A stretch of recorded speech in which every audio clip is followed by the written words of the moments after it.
G'day, beautiful people. Welcome again to another lovely Monday evening or Tuesday or Sunday or whatever time it is wherever you are in the world. And it's lovely to be here with you again and have you here as we delve into something that I feel like we've been very socially distant and physically distant, but that doesn't mean we need to be emotionally distant. So today's episode, we're going to be talking about love. And I do love a bit of love. I love love. You got to love love. It is a happy place. It is a nice thing to have.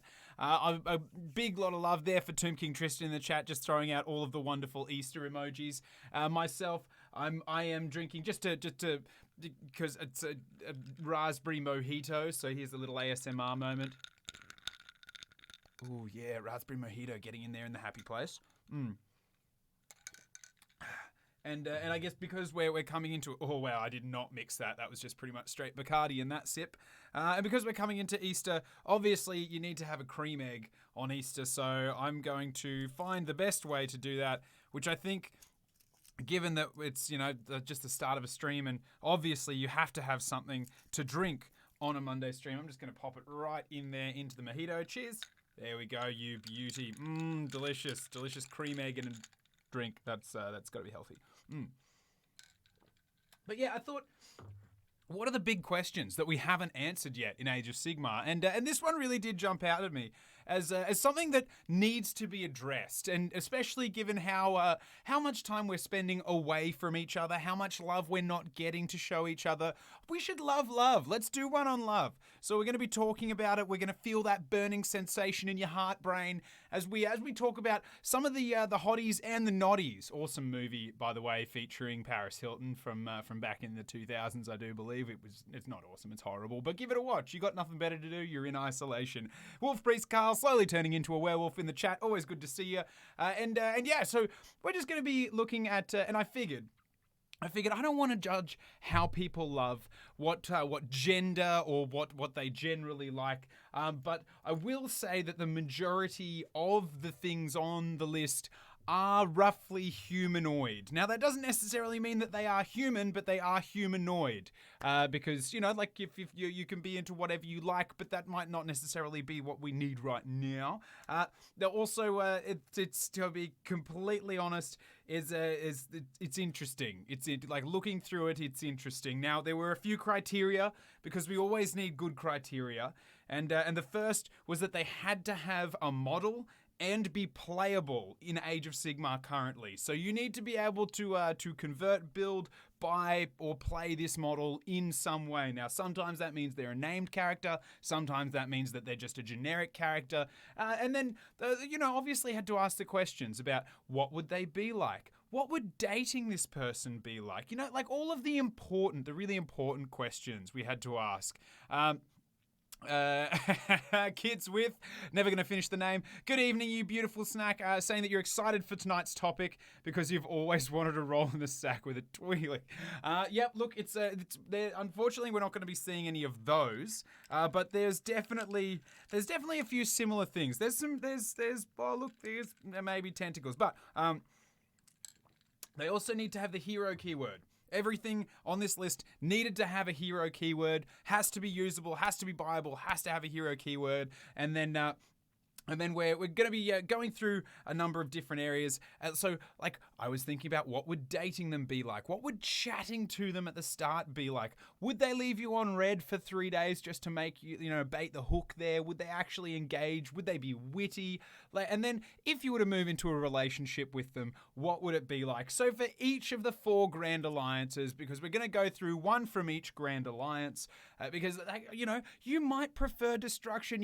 Everybody loves what they love. More myself, I am an order and a destruction person. Some people love death, some people love chaos, and so you gotta give equal and fair opportunity to everybody. So we'll be going through each of the 4 Grand Alliances, and in each of those 4 Grand Alliances, we'll have the one that I would say that you definitely want to be having a swing at, The not, so the one that I would steer clear of, I would swipe left to them so hard that you delete the app off of your phone.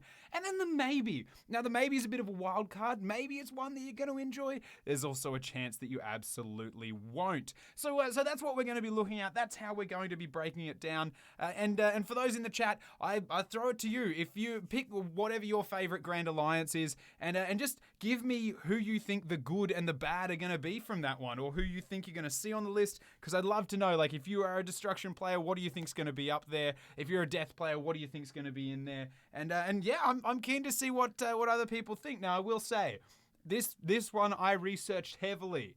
Okay, like obviously, I don't want to be sending you the wrong dating advice. I take this job very, very seriously. So I, of course, had to do all of the research. I went and I had a look at. I looked very carefully at models. I looked at options. I looked at war scrolls because we want to make sure that we're there.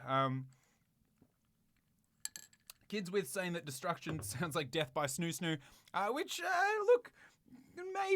Maybe. We'll see. I mean, like, I won't lie, disappointingly for those who are Greenskin fans, the Mega Boss didn't make the cut there, unfortunately, only because there were better alternatives in Destruction. Now, that's not to say that if you love a big muscly daddy Greenskin that you shouldn't go out there and try to get yourself one. I am all for it. However, all I'm saying is that you kind of got to decide. Cylon Supreme thinking Big Daddy Katakros is going to be on the hot list. Yep, because of that gigantic cod piece. He's definitely got some big energy going on downstairs in the nether regions there. But yeah, we'll go along and I guess I'll throw it over to you. Which Grand Alliance should we start with? Which one would you like to see first? Because I've been looking at this and thinking about this, and I leave it up to you. Choose your own adventure. Where should we start? Because that's always, let's go for a little bit of a wander, shall we?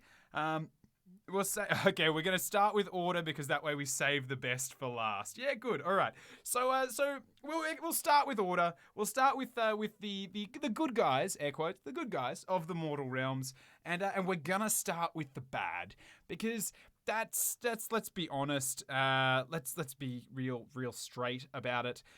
The bad with order is the Bloodrack Medusa. Now, it's quite, I mean, that's quite obvious for a number of reasons. Now, a lot of the Daughters of Cain could have fallen into some of these categories here. I mean, or they'd be a maybe, like if you're into whips and chains exciting you like the great Rihanna sung, maybe you don't mind them. However, the Bloodrack Medusa, going on a date with someone that could turn you into stone or glass or whatever just by making eye contact with them, it's not a great time. And also, potentially, like if I was just thinking, if you took them out, if you met them, I'm not entirely sure what they're going to be like messaging. A bit slippery, bit slithery, no pockets, nowhere to put a phone, so they're not really going to be contacting you too much on social media.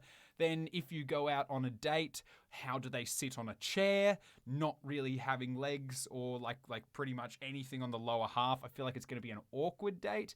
Also, she's got a lot of mouths. Given like the snake stuff going on upstairs and her actual mouth, that's an expensive date, and I take it that she would expect you to pay. So she's not going to be a cheap date. She's going to be very, very expensive. You're feeding like 8-9 faces. And then if you look at her directly, you're probably going to be turned into glass.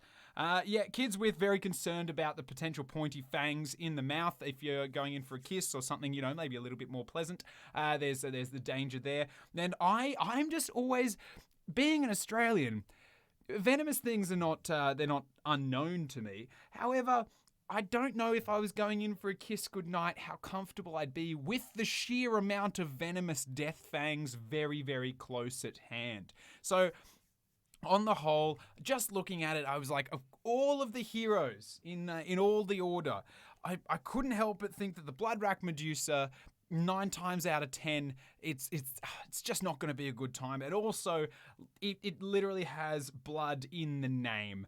And I understand that is for some people, but I am trying to aim for the majority of the people. And then that's, going to be it. Now, kids with mentioning that at least once you're stoned, they can't hurt you anymore, which, emotionally, physically, mentally wonderful, would be really comforting to know that a relationship wasn't going to harm you in any of those ways. However, what's the point of being in a relationship if it's not going to hurt a little? You just don't want it to hurt a lot.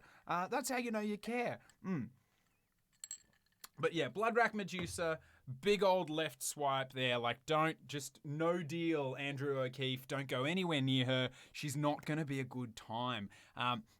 She's probably got a great Instagram profile. However, it's just never going to be a positive outcome. Now, the good. We'll go the good and then we'll go the maybe, because I feel like the maybe is a bit of a wild card in all of these. It's one that you might love but you might not. So let's go. That's the bad. Now the good from Order is the Amber Battle Mage on Griffin. Now, if you haven't seen this model, in fact, I'm going to pull it up so I can bask in its glory at the same time that you are. So treat yourself, jump across to the Games Workshop site and look up the mage on Griffin. And I tell you what, it is a sight to behold. This gentleman is an absolute dish, and I couldn't possibly think of a worse bloke to go out on a date with. Now, first of all, hold on, let me just get that in there. Where are you, you big snack?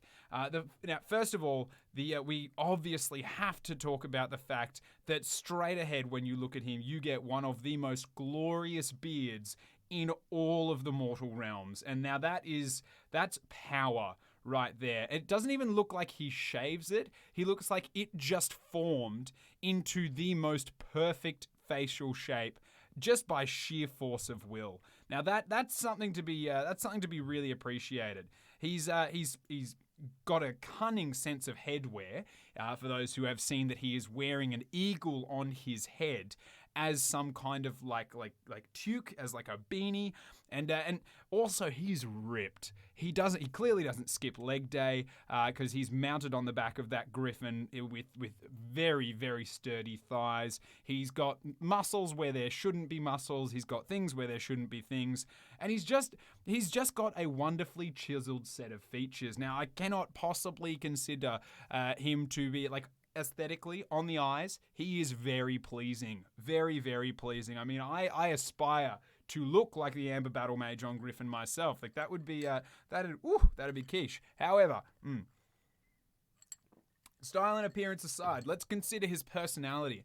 He's a man that can't be tamed by the fact that he is a beast magic bloke. So he's got a lot of love there, a lot of love to give, and it's raw, it's primal. He is like the Age of Sigmar sexy lumberjack.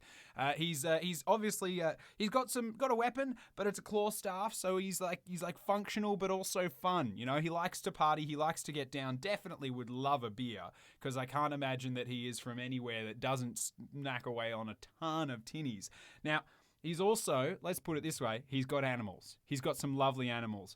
Now, doesn't quite strike me as a Tiger King level of animal thing. Like, I don't think you're going to get a whole Joe Exotic. I feel like you get the best parts of Joe Exotic with the Amber Battle Mage on Griffin, and none of the like creepy murdery meth side. He'd probably be more at home building a log cabin than building an empire of tears. So I really do think that he can't possibly be a bad date. I feel like he goes out and for sure he does order like 8 steaks, but he eats them all and he doesn't expect you to pay.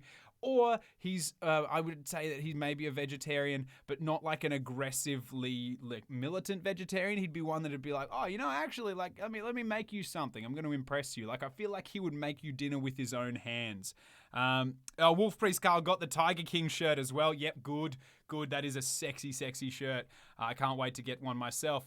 But yeah, he's a friend to the animals. He's got the coolest pets. Like, I mean, he has a 2-headed fucking griffin as his mode of transport. Now, that man obviously has some mad big dick energy going on. And I think that if you had to choose someone, he would have a lot of interesting stories to share, a lot to bring to the table. And if you sat there and were thinking to yourself, damn, I could go on a good date tonight with that bloke, you wouldn't be let down. I feel like he'd be a solid one. Now, he probably is going to want to take you camping at some point. So if you haven't camped before, brace yourself for that. You're going to get back out to nature. However, he's going to show you some magical shit. You're going to end up looking out over across the mountaintops. You're going to see sunrises across lakes. You're going to fly on the back of a 2-headed griffin that's probably called like George Harriet or something like that. It's a good date. Just relax, go with it. Trust his beard and you won't go wrong. And last but not least, when we're talking about order, we're going to come to the maybe. Now, the maybe with order, this is, I won't lie, it's a bit of a long shot. However, I completely understand that it's exactly what some people want in a relationship. Now, some people want the terror. You want to be walking on eggshells all the time. You want to think that she might come at you with a knife and cut you just because it's fun. In which case, date a blood-rack Medusa. You might want that sturdy, handcrafted, beardy lumberjack, in which case, go to an Amber Battle Mage on Griffin. Go and get in there. Have a good time. He's not going to be bad. And then some people want to sit on the couch and chill the fuck out all the time. Like you're literally like the Netflix and chill. You literally want the Netflix and chill. That is exactly what is desired there. Not anything suspect, not anything extra. And in that case, might I suggest that you should swipe right to Aslan Starmaster. Now, I know what you're thinking. Doesn't have the best bod, but who among us does have the best bod? So he's never going to shame you for what, or she, I'm not entirely sure what gender Aslan is, never going to shame you about what you look like because is just supremely confident and comfortable in its own body. So, that's going to be a good place to be.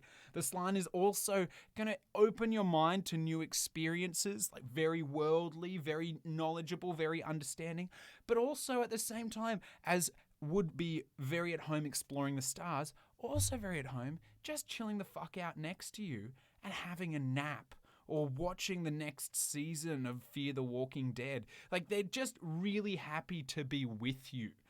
Now, whether they're paying you any attention or contemplating the greater secrets of the cosmos, that could be anyone's guess. But what you have in Aslan is physical companionship and someone who's definitely going to challenge you. So I would say that some people, if they just want, and not someone that you'd take out on a date who's going to be a foodie and is going to sit there really heavily judging everything. No, Aslan Starmaster is just going to be so excited about your dinner. They are just going to eat and eat and eat, and whatever you put in front of them, they will relish it. Now, that's someone who relishes life. Sure, they don't experience a crazy amount of it, but they drink it in. They are like a life sponge, and that's why maybe you want a Aslan. However, if you're a more active person, if you're going to want to go on hikes, if you're going to want to go and do other things with them, Aslan isn't going to be for you. So that's why the Aslans are maybe. Really heavy on the maybe. They're basically just that distant thing. Kids with Return of the Jedi showed us that Jabba is almost as bad a date as Ted Kennedy.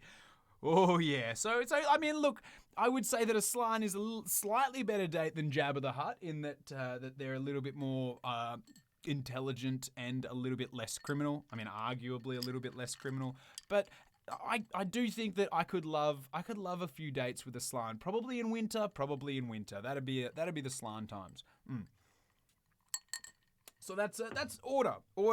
Go for the Amber Battle Mage on Griffin. Avoid the Blood-Rack Medusa, and maybe if you're feeling in the mood, give Aslan a chance, because that could be it. Now, what Grand Alliance would we like to see next? And predictions for, okay, well, you know what?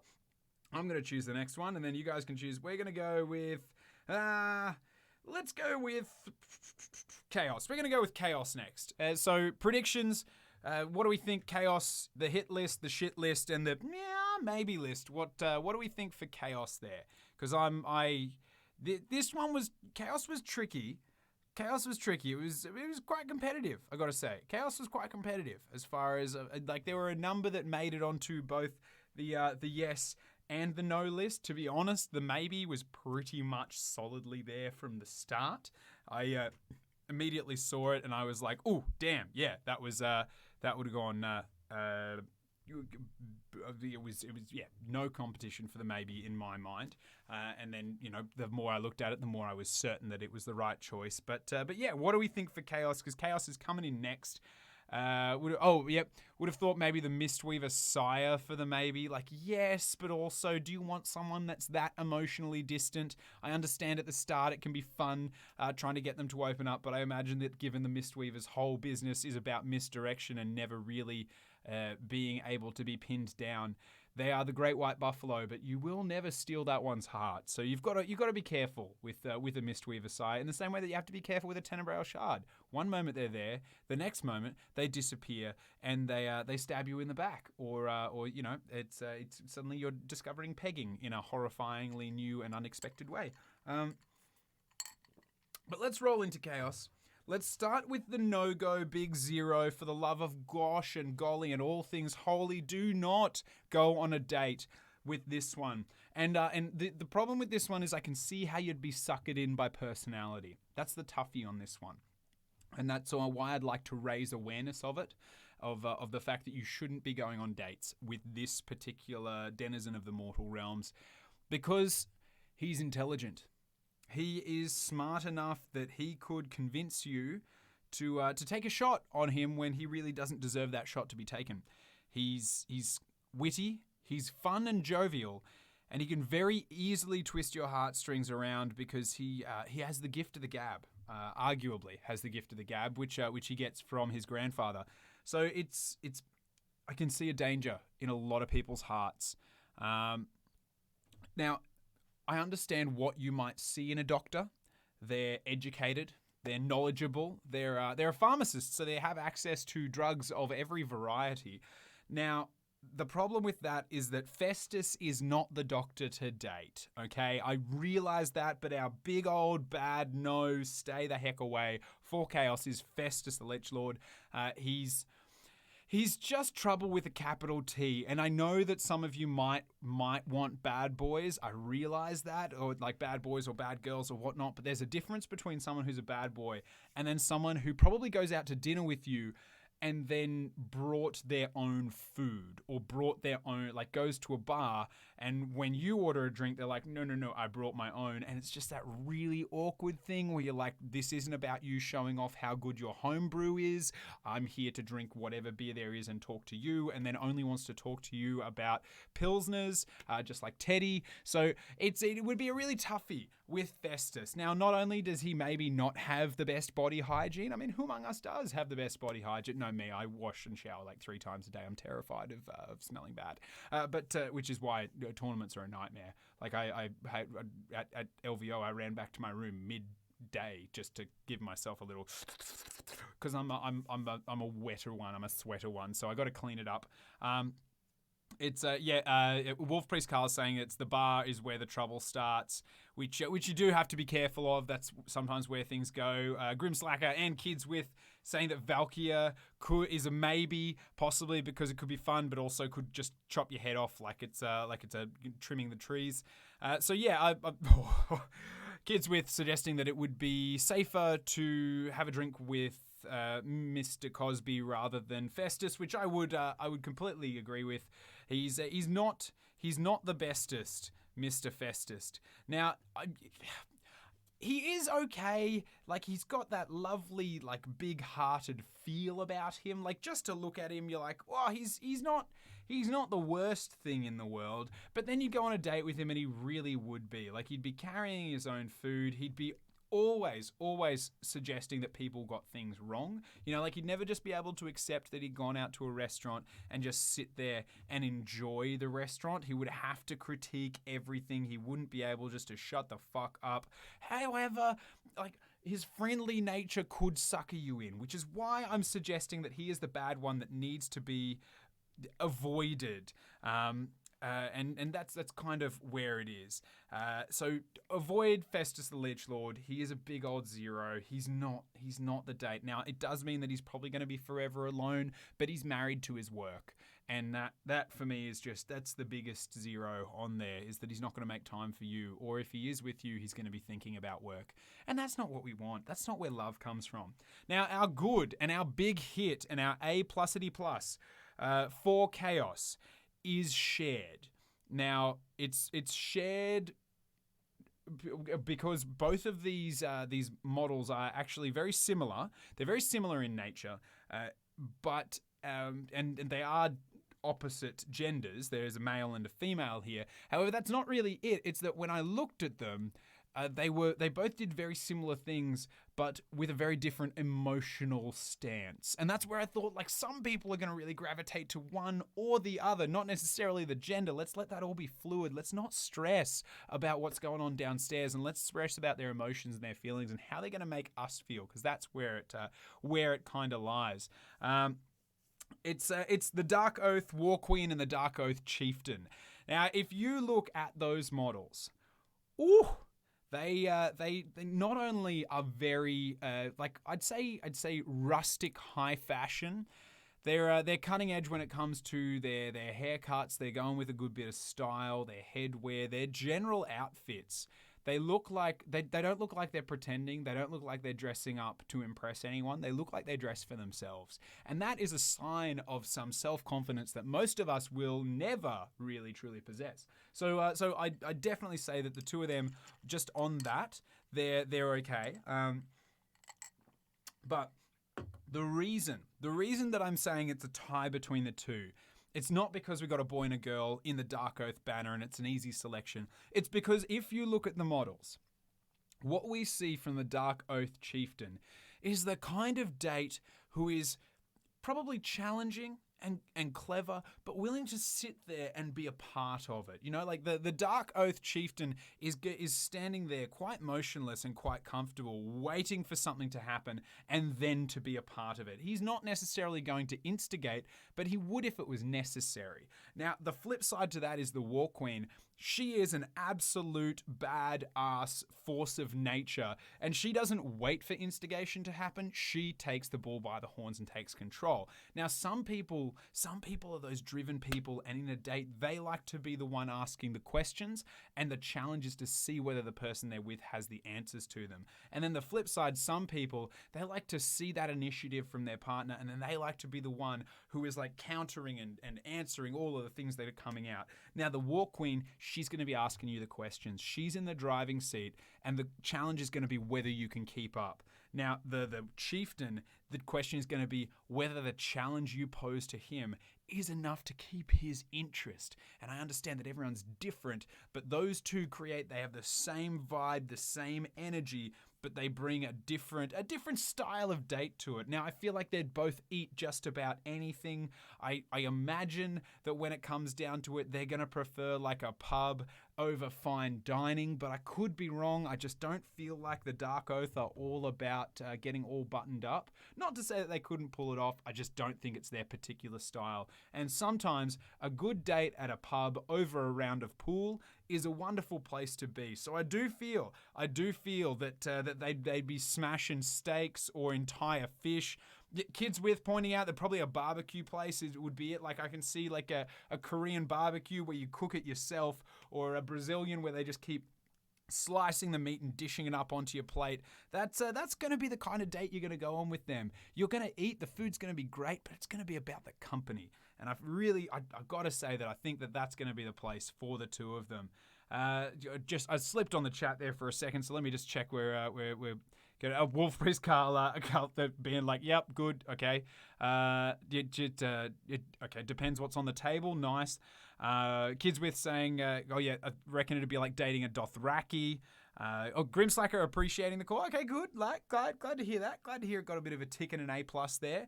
But yeah, I feel like that's the place that they'd be. They'd be really, I mean, hey, look, I don't know what the dating's life like.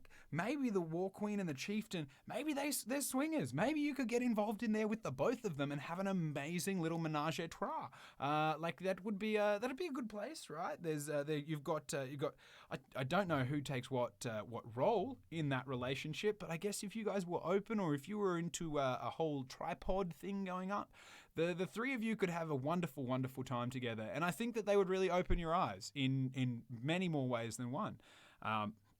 Yeah, Wolf Priest Carl's saying that a Brazilian steakhouse, like, it's the bomb, but Festus wouldn't appreciate it. Yeah, for sure, because that's why. Because he's a dick. Festus, forever alone. I'm so sorry, buddy. I'm so sorry. Now, last but not least, on Chaos, and it's our maybe. Now, Valkyria she was a maybe that I considered. However, the problem with Valkyria is the maybe depends on her. And that's not really the case for me when I'm trying to choose these maybes. The maybes aren't so much about how the person is going to act. The maybe is about what you could be really strongly put off by in a date, which is why our maybe goes to The Mask. The Mask of Slaanesh, not The Mask, the Jim Carrey movie, and the terrible sequel with the green mask, though I do understand that it's a very similar emotional state. The Mask of Slaanesh, being that she is the most enticing dancer and performer, or he. I think it's a she. Pretty sure it's a corset and like there's a bit of a décolletage going on there, but I can't be certain. Or it could just be a really good drag queen thing going on with The Mask too. So realistically, it could be anything. But amazing dancer, impeccable performer. So you're going to go out and you're definitely going to have an amazing time dancing. You will never be as good as it is. Every single time you will be left looking terrible. And The Mask, unless you are a professional dancer, is probably going to end up dancing with somebody else. But flip side is that would be really impressive to see. You'd be the person with the Mask of Slaanesh, like the one that dances and everyone dances with it. Although I don't think you're going to be able to keep up. I don't think any mortal or demon could keep up with the Mask of Slaanesh, as I'm pretty sure is in the lore. I think in 40k, a solitaire outdanced the Mask once, but in Age of Sigmar, I'm pretty sure the Mask is incomparably talented there. So you really do just have to accept that if you're going out with the Mask, you're not the focus of the attention. You might not even be the focus of its attention all night, and you might dance yourself to death. So that's going to be a tough one. It's going to be a tough night out. But if that's what you want, if you want to go out and dance like crazy and go insane and exhaust yourself and wake up in like 4 states over in a different city, in different clothes, in a different month to when you went out with them, the Mask is the one to go. You'll have a mad time, but you also may need an organ transplant afterwards.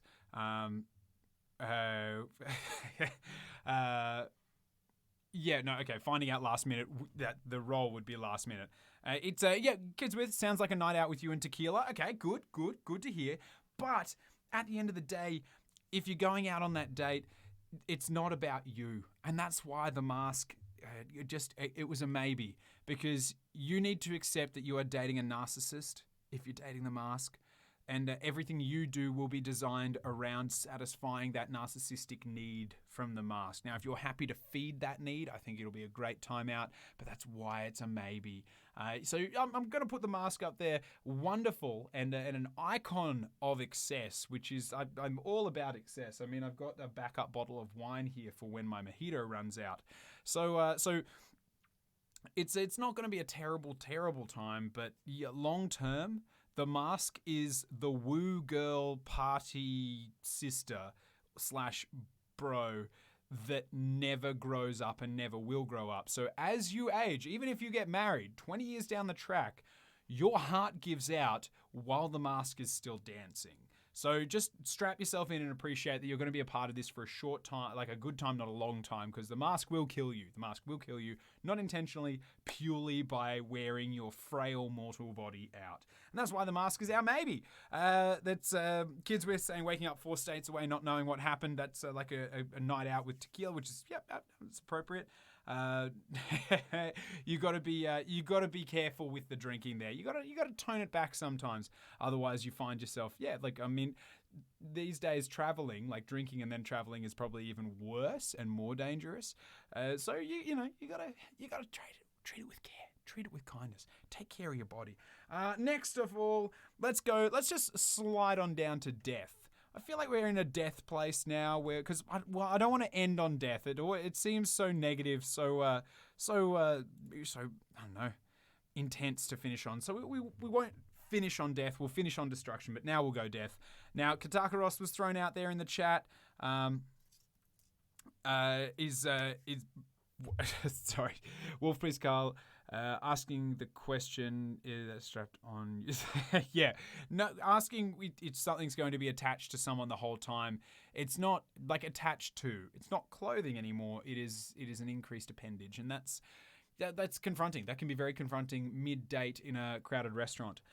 Okay, we're going to go with death. Katakaros has been suggested. I don't know what other... I think Neferata was thrown out there as well earlier. Any other suggestions? Because I will actually confirm with you that neither of those made the list this week. Neither Katakaros or Neferata. Now, Katakaros didn't make it because, to be honest, he's narcissistic and he's self-involved for sure. But at the end of the day, he's not interesting enough. All he's going to be doing is talking about his job. And he's not that good at his job. See back the list from a few weeks ago about Heroes of the Mortal Realms, which will point out without a shadow of a doubt that Katakaros is not good at his job. And so if that's all he has, if all he has is a history of Heartbreak and his work, and he's pretty shit ass at both of them, and that's all you're going to hear about, doesn't matter how good your body is, mate. Doesn't matter how good you are. You're going to be an absolute boner killer, or lady boner killer in the date. So no, Katakaros didn't feature because he wasn't bad enough to be bad and he wasn't good enough to be good. Kids with thinking Lady Alinda is going to be in there. Let's kick it right off. And you are 100% right. Lady Alinda is our bad, no juju, no go. Anyway, time. She's just... Well, let's break it down. She is the Mortarch of grief. When was the last time you went on a good date whose theme was grief? I think the answer is no. And it's not like she's the kind of person that you could turn around from that, because that's her whole being. She was brought back and created a role. Her entire existence is based on grief. That is definitely your date. Your date is her grieving about her previous boyfriends. And like knowing that eventually that's going to be you. It's like now I am a huge Taylor Swift fan and I do not care who knows. I love Shake It Off. It is on all of my playlists and I immediately dance when it comes on because I use that to just shake out the bad juju.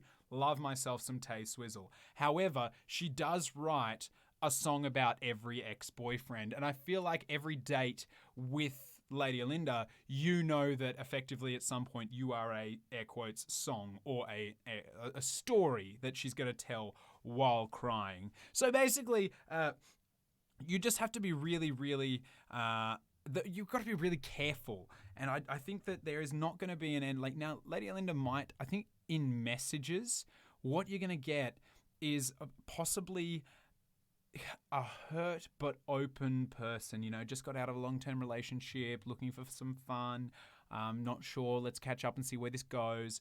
That's kind of what might draw you in. Also, like, I would imagine all of her photos are like her in a veil or her with friends. It's really ambiguous as to who she is.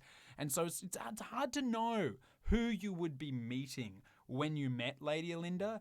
And unfortunately, you'd get there and suddenly all of that her that she'd been able to mute and edit via text message would come out, and you would just sit there while she cried, not with you, at you. She cried at you aggressively and basically just told you about all of the awful things that have happened and all of the things that have made her sad. But at the same time, you know that she's leaning into it and that's all she's really about. So it's really, it's really hard. And Wolf Priest, you'd see right through her. And that's tough. That's really tough. So Lady Alinda is our big old negative. She's a no. She's not going to be a good time. And a first date where all someone does is cry and doesn't eat anything as well. Because for sure she would go and she would suggest a restaurant and be like, the food's great there. You'd sit down, you would order, and then she'd put the menu away and be like, no, I'm not going to have anything. And you would be stuck there feeling like a right royal idiot. And so that's yeah, it's going to be awkward from start to finish. And then if you were to enter into a relationship with her, all you would do would be you'd bear sorrow. You'd be a bearer for sorrow. And that's not okay. It's not okay. I mean, I feel bad for her because obviously she was kind of locked away for a very long time, and had to come out and get out and be her own person. Had to come out and be like, I'm the first of the new Mortarchs, it's a tough step to take. But unfortunately, it doesn't mean that you're a great date. And I'd love to see her grow and develop as a person. In which case, then, if you'd like to give me a call, Lady Alinda, I'd love to catch up with you. But yeah, it's just until then, it's not working. And appropriately being pointed out to me that if you were going in for the goodnight kiss and then she lifted her veil, she'd literally probably like breathe out and nuke your head, just absolutely tear the soul from your body. And that's a terrible way to end any date as well, because I feel like as soon as you no longer had a body, she wouldn't be interested in you because you'd just be like all of her other little night haunt minions, and she'd be like, oh well, now there's nothing unique about you. Okay, now our going from one Mortarch to another, from our no to go, zero to hero, naughty to hottie person that you should date. Now I did give it away that it's not Neferata. It's not Katarkaros as well, so given those away, it really leaves us with only two options there, Arkan or Manfred. And it's Arkan. Arkan the Black is the person in all of the realms of death that you should be considering going on a date with. And let me tell you why. Arkan is educated and intelligent, but also quite worldly. While others of his contemporaries, like say his boss Nagash, were secluding themselves, Arkan was still walking the world. He was getting out there. He was doing the things that he should be doing. He's a smart man or skeleton thing who has gotten out there. Now, okay, kids I know what you're saying. He only loves Nagash, but I promise you, we'll talk about it. We'll talk about it. Now, he's educated, he's worldly, he's not afraid to get his hands dirty, but he also knows when to back off and let other people do the heavy lifting. Now, he is a very well-balanced person to be around. He also, if we're being completely fair to him, he does love his job. But unlike some of the others who I've given shit for being completely committed to their job and not being able to step away from it, he also recognizes the shortcomings of his employer, and he's willing to, he bears them because he must deal with them. But there's been enough evidence that he's not just a lick spittle. He has his own opinions. He does what needs to be doing. And that's what he needs to be. During the world that was, he was adaptable. He could do what needed to be done to get the job done, and he was willing to recognize when maybe the job wasn't the job he should be completing anymore. He's a bit of a dreamboat as far as that goes. Now, let's also put it out there, got a pretty sick mode of transport, stylish dress sense, one of, not the best, but one of the contending better hats. Like, he's got some sweet hat game to a level that I wish I could one day possess. And he rocks the old robe, old style kind of thing, which is that's quite respectable. Now, on top of that, he might be a beer snob. Yeah, but see, this is the thing, Wolf Priest Carl. I feel like he would definitely be the type to have a beer, and if it was a great beer, he'd be like, yeah, that was awesome. But be honest with me, he also looks like the kind of skeletal creature that would just drink any beer as well, and if it wasn't great, he just wouldn't comment on it. He'd just do it. So he's got that kind of balance, that kind of love going on with him, and that's why for me, Arkan the Black definitely deserves to be the one that you swipe right to in all of the realms of death. If someone wants to go on a date with you, give him a chance, because he's worldly enough that you're going to have a good time.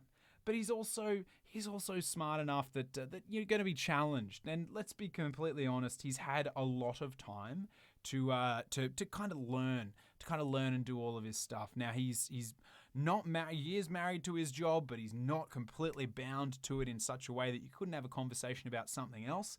And he's got empathy. Now, this was something that when I looked at it, a lot of the death stuff, they lacked empathy. They really did. And from some of the stuff about Ark and the Black, he still does have a little bit of it. Now, that doesn't necessarily mean that he turns around and will fix things, but he empathizes still. And to be dead that long and have seen an entire world die and still empathize with the fleeting lives of mortals, that is a date that you should go on, because when you tell him about the fact that your sister's cat has the sniffles, he will listen, he will care. Now, he might not necessarily go straight out and buy medicine, but he is also intelligent enough to remember. And he'll ask you the next time you catch up how your sister's cat sniffles are. Now, is that not the date that you want to be on?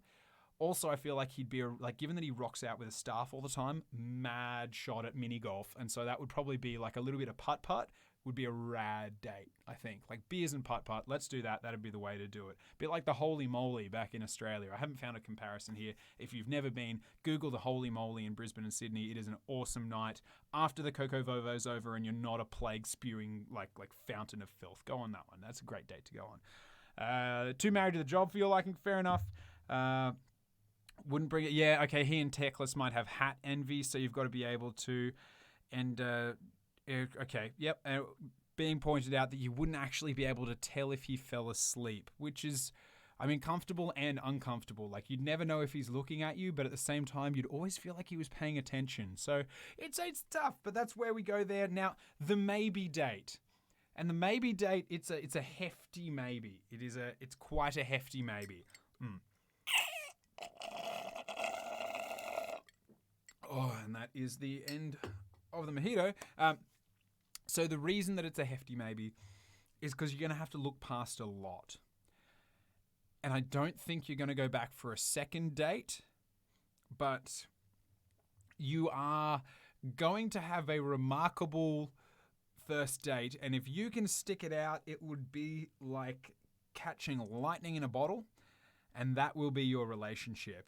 You will be a candle in the wind, though, and you will burn out fast. Far faster, probably, than if you were dating the mask. And you're going to experience a lot of very, very intense stuff. So it's going to take a very particular person.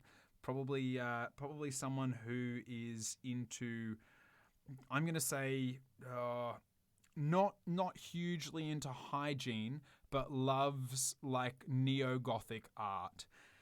Because it's the abhorrent archregent.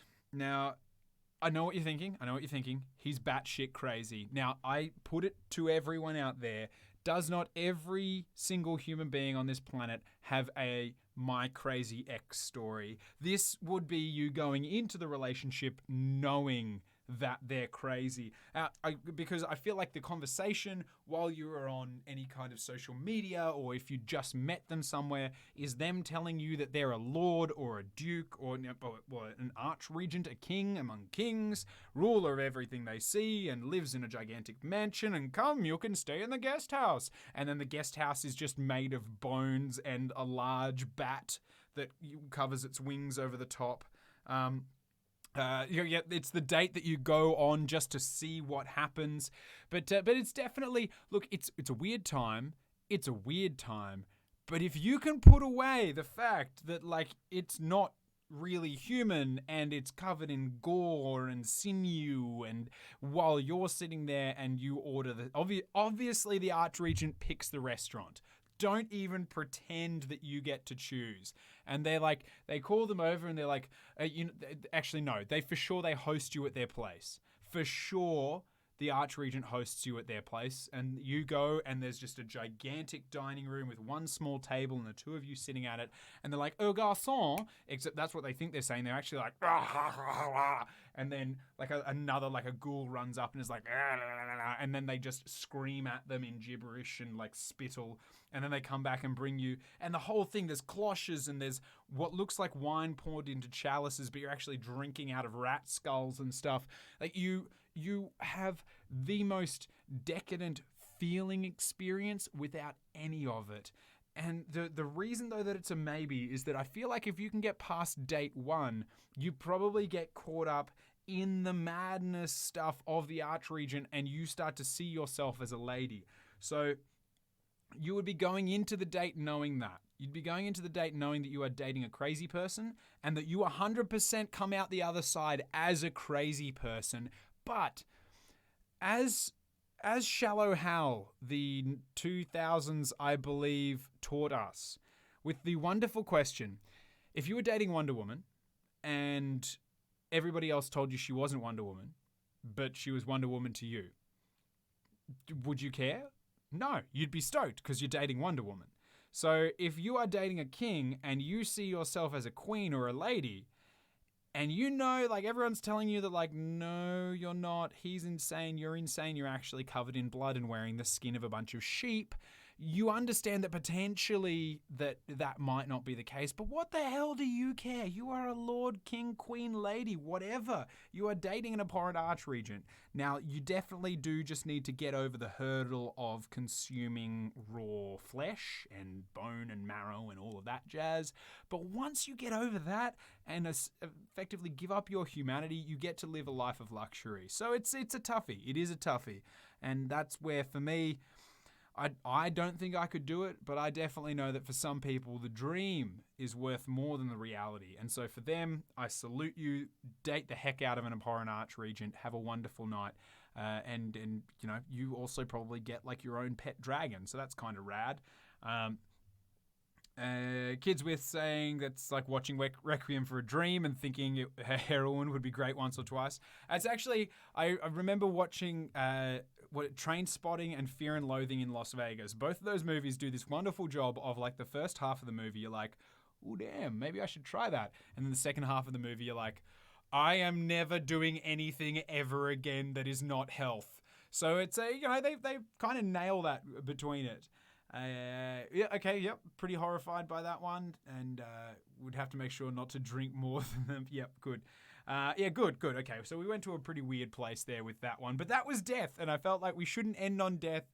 We should end on destruction because I don't know. For me, it tickles me a little bit more than death. So we will end on destruction. Now, knowing that I already put it out there that the mega bosses didn't make the list, throw it out there what you think your thoughts will be for destruction. For the yeses or the nos or the maybes, what you think might make it onto our 3 from the old destruction-y list. Because there's less, for sure. There's a smaller pool, a smaller talent pool to choose from. Oh, that was a whole raspberry.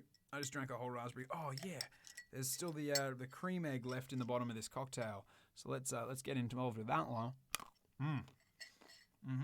Good, real good. Wolfberry Skull is embarrassed to say there is nothing embarrassing in this one. Animal, male, female, whatever. It's the mortal realms. You can love whatever you want to love. But it's a shorter list to choose from. If you are dating and you are a destruction critter, you have a lot less to choose to date. So it's tough. It's tough. Dating an abhorrent archregent has been compared to dating Courtney Love. Seems appropriate though, and actually kind of a compliment. LOV pointing out that I'm looking good with that isolation beard. Yeah, this is my co-beard. It's a co-beard. It's the beard you grow because that's basically what you want to look like. And now, considering that we're out, we better switch to the wine. Oh, I probably should have put that in a glass. Oh, future made problem. But yeah, I figured, why, while we're in isolation, should I shave? It's a good excuse to grow a beard because I haven't been able to grow one in a little while. And yeah, it's keeping me up there. LOV suggesting the troll princess, the hag, has got to be near there. Yep. Yeah, up in the top, thinking that's going to be, which I did consider. I was going to put her in there as an honorable mention, but I'll just throw it in there now. She came in very, very close to the number 1, and she was just eked out by a little bit. For mostly hygiene reasons, but also slightly because our number 1 spot would be a better long-term partner. So that's why it didn't quite get in there. Grim Slacker thinking the War Chanter, which also I will apologize. I realize it's Grim Slacker, but I have to remind myself every time because I just read phonetically as I go across, and so you look like Grim Slacker to me as opposed to Grim Slacker. I'll try not to be a potato. I'm bad with words. That's like Wolf Priest Carl. I have to ignore the J because otherwise I'd be like Jal. It's names are hard, words are tricky. She got up there, but it was basically a combination of hygiene and attitude, and I don't like just looking at her. I don't think she's got the right attitude. She doesn't. It's not a physical thing. It's an emotional thing. I love curves. I'm all about curves, but they're not. She's not the person. She's not the person that she needs to be just yet. She's beautiful and she's stunning, but that's not enough. It's not enough. You need more under the surface than someone who is just about, carrying their own things around like a fish-loving homeless person. And yes, she's entirely cray-cray. In fact, she is so cray. She is a crayfish. Anyway, let's get to it. And let's start with the bottom, with who you should definitely not date. If you see this person come up on your social media profiles, immediately block and delete them because it's not going to be a great place to be. And that is a slaughtermaster. For similar reasons to Festus, in that the slaughtermaster is, if you go to a restaurant, the slaughtermaster isn't only going to have brought their own food, the slaughtermaster is going to have brought their own grill and produce and will insist on preparing it at the table. So it's like that. Okay, first of all, that's not a good date to be on. There would be no pleasing the slaughtermaster. So I've got two. I got one on my shelf right there and another one that I'm putting together. I love the slaughtermaster. But if you're going on a date, the slaughtermaster is a dickhead foodie. It's a foodie that insists they love food and they love everything about it, but you can't actually ever find a restaurant that they've been to that they liked. They'll tell you about meals that they've loved, but they can't actually tell you what they were. And ultimately, at the end of the day, they always just talk about how if you ate at their home, they would cook you the food that's better, but then they never actually cook at home for you, or if they do, it's awful. So slaughtermasters as a date, gonna be a bad one. Kids with pointing out that having blades for hands, gonna be tough. Yes, anytime you want to hold hands, anytime you want to cuddle, you are getting some deep lacerations. That's not something that you want to accept with any relationship. It's just going to be bad. But yeah, blades for hands, not good, and they're not interchangeable, which is the thing. Like you look at the model and they are affixed there. And that was a life choice. That was a decision that was made to have knives for hands. And if they were to caress your cheek, they would shave a lump of you off. Like Wolf Priest Carl pointing out that Edward Scissorhands did it. Yes, however, I don't believe, and correct me if I'm wrong, anyone who is listening right now or watching or whatnot, I don't think a slaughtermaster has the kind of surgical precision that Edward Scissorhands could achieve. I think that he is a bit of a nightmare, and he does some wonderful art, but it's broad strokes, very broad strokes with a slaughtermaster, and that's why the slaughtermaster is just not going to be a good one. But that's only the food. I mean, yes, as was pointed out, there is the chance that you'd end up in the pot of soup with the food. There's the chance that you'd be just straight up eaten or murdered. There's the fact that slaughtermasters are covered in gore and gristle. I mean, they're gross and horrifying at the best of times because they don't bathe. But if you got a blood gullet slaughtermaster, they think that cleaning the blood off of themselves is a sin. So most slaughtermasters just reek. I mean, going for a date with one, you would need a biohazard mask just to be in their presence. Now it's not a good time. So they're bad person to be around, no physical contact whatsoever without ending in deep cuts and possibly a rush to the emergency room. They're going to always be about the food, the drink, just absolute date dickheads. And again, yes, they might murder you. They might lop off a limb. If the date doesn't go well, or if the date does go well, they might end up chewing on your bones. That's not a euphemism. That is literally, they might end up chewing the meat off of your bones. So there's just not a positive outcome on a date with a slaughtermaster. I hate to say it, but maybe the reason that they chopped off their hands and replaced them with knives is because they knew they were never going to get physically close to anyone that they weren't chopping into pieces. And this was their excuse for remaining that way. I know, you didn't expect this show to get this deep, but there it is. Slaughtermasters forever alone by self-fulfilling prophecy. Oop, messed that one up, but that's all right. We got there in the end. Pointing out Grimslacker, he'd probably just eat the hedge, wouldn't trim it. Yeah, good point. The broom cupboard setup reminds me of, and that's, yep. I do, yes it is. I'm in a slightly larger, it's a large broom cupboard is what I'm in. You'd have to get your tetanus shots to date a Slaughtermaster for sure. Okay, just like any other date. Kind of intense, but weird. If your dates are kind of going down the line of a Slaughtermaster date, I'd be very interested as to where you're meeting people. Probably an abattoir. Okay, but our winner and our top, the one that I said was the place to go, wasn't the Troll Princess. It was, in fact, the War Chanter. So the War Chanter, and for very, very important reasons. Now, the War Chanter is a bit of a bro, to be fair. Bit of a bro. Yeah, you did. You called it Grimslacker. You called it. It is in fact the War Chanter. LLV. Sorry, just on the previous one, pointing out that the Slaughtermaster is only one S away from a Laughter Master, but unfortunately that S does spoil the entire date. But yes, no, our number one spot for destruction, the date that you'd want to be on, is with a War Chanter. Now, yes, Grimslacker, you are 100% correct. Killer beats. Just obviously pretty decent with music. Not only knowledgeable about different types of music, but about creating it themselves. And you just have to be careful it didn't lean into the DJ end where they just wanted you to listen to their music.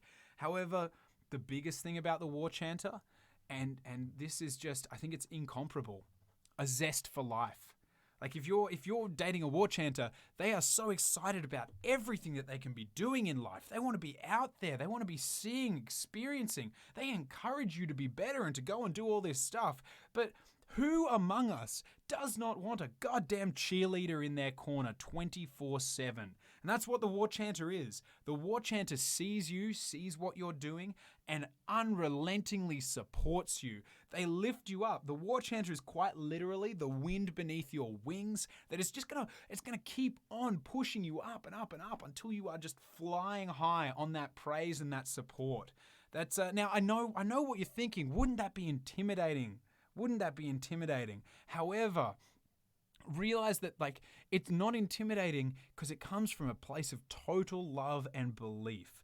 The War Chanter wants to see you succeed because that's what the War Chanter's dedicated its life to being the support network. It's like having Tony Robbins in your corner. Perfect. Or I was thinking it's like having a psychiatrist with a megaphone and a set of pom-poms. Just anytime you're feeling down, they're there to remind you. It's like that Nickelback song, This Is How You Remind Me, except a good version, not an awful version, which Canadians seem to love.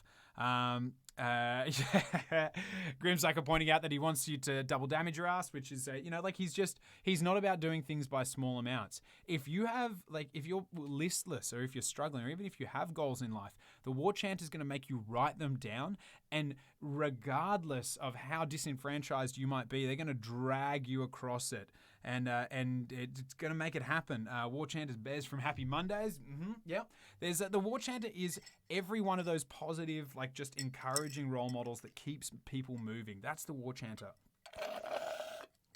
And that's why the War Chanter is, and I would argue, one of the best dates that you could ever possibly go on, because it's you know what? Initially, it might seem tiring having someone who believes in you so hard. But at the end of the day, when you realize that it's just genuine warmth and support, there's nothing you can't do when you've got a war chanter in your pocket, and that's what you want. Now, last but not least is our maybe. This is our at the date that possibly you want to go on, and I would understand why. And I would ask you, in fact, I'll probably say it and you'll immediately know why I'm suggesting it. The possible date, it's the Fungoid Cave Shaman. Now, ladies and gentlemen of the jury, why do we think that I would suggest the Fungoid Cave Shaman as our maybe date? The date that you possibly want to go on. First of all, cute pet. Yeah, tick, sure. Got that little cave squig thing going on. Kind of cute. Like little pustule. Lovely to give a little pat to. But you've hit the nail on the head there.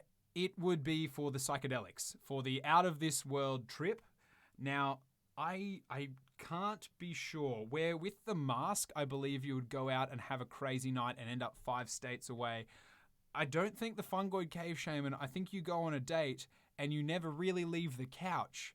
But the things you see from that couch, it's completely revolutionary. So the Fungoid Cave Shaman will give you a hangover, the likes of which you have never experienced before. You'll see colors that don't have names. You will see through time and space and have an incredible experience. And you'll get that kind of wonderful, intense, like drug-addled logic out of the Fungoid Cave Shaman that makes you think about the world in a different way, but also makes you think that the Fungoid Cave Shaman has spent a little bit too much time like writing their own blog. So you'll have that crazy, insane, out of this world, mushroom fueled experience, and you'll probably come out at the same time thinking that you are more intelligent and less intelligent simultaneously, which is, there's nothing bad to be said of that. However, it definitely is going to be, unless you're the kind of person that's all that you want out of the relationship, that's all you're going to get. Because realistically, the Fungoid Cave Shaman decided that she, he, it was all about the shrooms and about the experience and the enlightenment that the shrooms brought, and so spends a lifetime chasing the ultimate high, the most mind-expanding experience.